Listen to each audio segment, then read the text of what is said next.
नमस्कार, सुबह के 9 बज चुके हैं। 9 AM देख रहे हैं आप। मैं हूं रश्मि श्रीवास्तव आपके साथ। बुलेटिन की शुरुआत करेंगे। बिहार विधान मंडल के बजट सत्र की शुरुआत हो गई है। नीतीश सरकार आज बजट पेश करेगी और नई सरकार का पहला बजट यह होगा जिस पर पूरे राज्य की निगाहें टिकी है। यह बजट युवाओं, महिलाओं, किसानों पर फोकस रह सकता है और इससे पहले सोमवार को राज्यपाल आरिफ मोहम्मद खान के अभिभाषण के साथ सत्र की शुरुआत हुई। विधानसभा के सेंट्रल हॉल में राज्यपाल का अभिभाषण हुआ जिसमें दोनों ही सदनों के पक्ष और विपक्ष के सदस्य मौजूद रहे। बजट सत्र 27 फरवरी तक चलेगा। इस दौरान कुल 19 बैठकें होंगी। और देखिए, देश का बजट आ चुका है और अब बारी है बिहार सरकार के लेखा जोखा की। 3 फरवरी यानी कि आज विधानसभा में पेश होने वाले बजट पर सभी की निगाहें टिकी है। विधानसभा चुनाव में एनडीए की बड़ी जीत के बाद पहले बजट सत्र का आगाज राज्यपाल के अभिभाषण से हुआ और इसके साथ ही चर्चा शुरू हो गई है कि बजट में आखिर क्या कुछ खास रहने वाला है। ये रिपोर्ट देखिए। विधानसभा का बजट सत्र शुरू हो चुका है। पहले दिन राज्यपाल का अभिभाषण हुआ जिसमें उन्होंने सरकार की उपलब्धियों की चर्चा की, साथ ही सरकार के विजन को रखा। उन्होंने न्याय के साथ विकास की चर्चा की और महिलाओं के लिए किए गए काम के बारे में बताया। विधि व्यवस्था को सुदृढ़ करने के लिए राज्य में बड़ी संख्या में नए थानों की स्थापना की गई है। पहले राज्य में कुल 814 थाने थे जिनकी संख्या अब बढ़कर 1380 हो गई है। आपातकालीन स्थिति जैसे अपराध की घटना, आगजनी, वाहन दुर्घटना आदि से निपटने के लिए इमरजेंसी सेवा डायल 112 संचालित की जा रही है और इसके बहुत अच्छे परिणाम मिले हैं। राज्यपाल के अभिभाषण के बाद 3 फरवरी को बिहार का बजट पेश किया जाएगा जिस पर सबकी निगाहें टिकी है। पिछले वित्तीय वर्ष में 3,17,000 करोड़ का बजट पेश किया गया था। सत्ता पक्ष इस बार भी चौंकाने वाले बजट का दावा कर रहा है जो आम लोगों को राहत देने वाला होगा और बिहार के विकास को रफ्तार मिलेगी। बजट विकसित बिहार के सपना को पूरा करने के लिए आ रहा है और जो एक माहौल बिहार का बना दिया गया था कि बिहार के पास पैसा नहीं है, बिहार के पास साधन संसाधन नहीं है, और इस तरह का माहौल बना करके और बिहार के विकास को बाधित करने का प्रयास किया जाता था। 2025-26 के लिए राजस्व व्यय 2,52,000 करोड़ प्रस्तावित है। इसमें वेतन, पेंशन, ब्याज, अनुदान और 24-25 के पूंजीगत परिव्यय जो इंफ्रास्ट्रक्चर में हम परिव्यय करेंगे वह 40,532 करोड़ प्रस्तावित है जो पिछले साल से 7% कम है।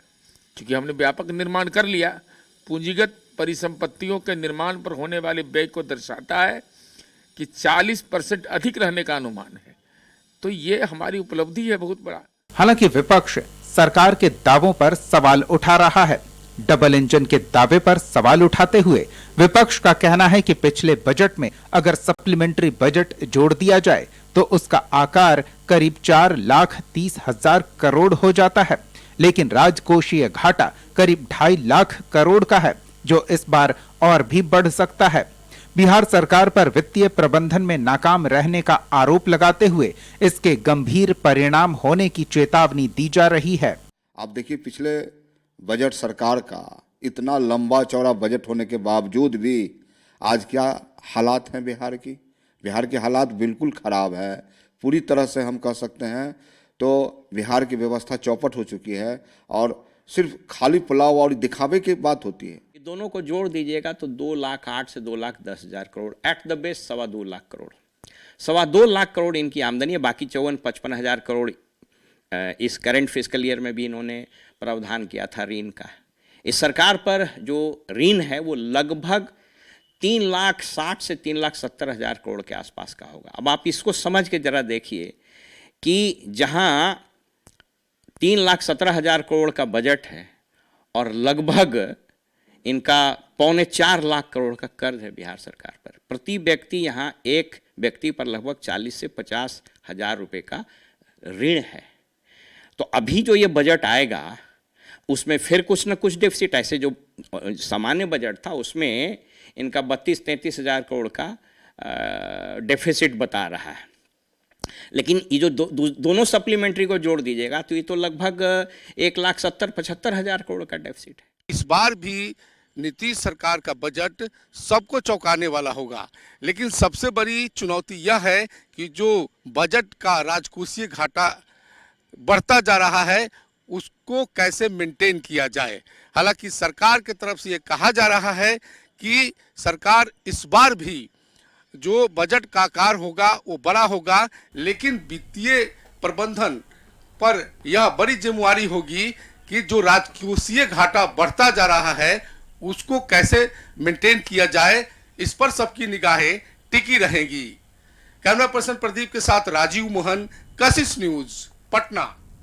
और विशेष संवाददाता राजीव रंजन इस वक्त हमारे साथ जुड़े हुए हैं। राजीव, देखिए जाहिर सी बात है कि उम्मीदें काफी ज्यादा है क्योंकि पूर्ण बहुमत के साथ बिहार में एक बार फिर से एनडीए की सरकार बनी है और इस नई सरकार का ये पहला बजट होने वाला है। ऐसे में क्या जानकारी अंदर खाने से क्या कुछ खास हो सकता है आज के इस बजट में? जी देखिए रश्मि, आपने सही कहा कि इतनी बड़ी संख्या में विधायकों के साथ एनडीए की सरकार बनी है और सबसे बड़ी बात है कि डबल इंजन की सरकार बनी है। केंद्र में भी एनडीए की सरकार है और बिहार में भी एनडीए की सरकार है। और बिहार में इस वर्ष जो चुनाव हुए थे पिछले वर्ष नवंबर में, उसके चलते यहाँ एक प्रभाव बना है और प्रभाव इस रूप में बना है या कह ले कि दबाव बना है सरकार पे कि बिहार की विकास गाथा कैसी लिखी जाए। हम इस समय विधानसभा में ही हैं, आज बजट पेश होना है और जो कल आर्थिक सर्वे रिपोर्ट सामने आया है उस हिसाब से बिहार की आर्थिक विकास दर जो है 13.1% है रही, जो कि देश की विकास दर, आर्थिक विकास दर से बहुत ज्यादा है, यानी कि 9.8 जो है वो राष्ट्रीय आर्थिक विकास दर है।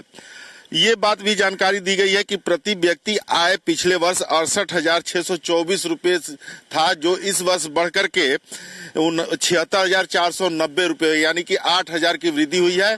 और अगले 5 साल में सरकार ने जो रूपरेखा तैयार की है और आज जो बजट में देखने को मिलेगा उसमें है कि अगले 5 साल में ये जो है प्रति व्यक्ति आय लगभग 1.5 लाख रुपए हो जाएगी। एक और चीज जानकारी दे देते हैं कि प्रदेश में जो बिजली खपत बढ़ी है वो है प्रति व्यक्ति 3 गुना। ये सोचिए कि 376 यूनिट प्रति व्यक्ति प्रति वर्ष खर्च होने लगा है। अस्पताल में प्रतिदिन औसतन 422 मरीज का इलाज हो रहा है। कोई भी ऐसा अस्पताल नहीं है जहां इलाज कराने के लिए मरीज या आम लोग नहीं आ रहे हैं।